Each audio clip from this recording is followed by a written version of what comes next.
Tulang punggung keluarga, sosok bocah disabilitas yang tewas usai dibanting ayah. Kepergian Awan disambut isak tangis rekan dan para tetangga yang kehilangan sosok korban.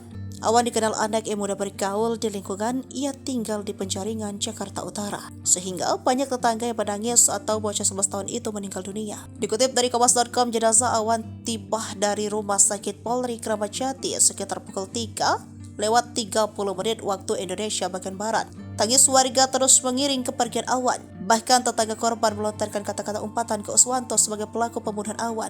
Warga memadati musola untuk mensolatkan lantunan ayat suci Al-Quran nyaring terdengar untuk mendiang.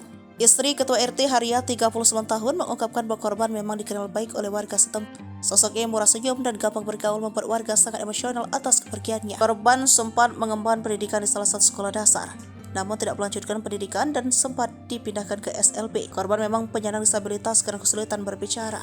Meski demikian, ia sangat aktif dan kerap kali membantu warga.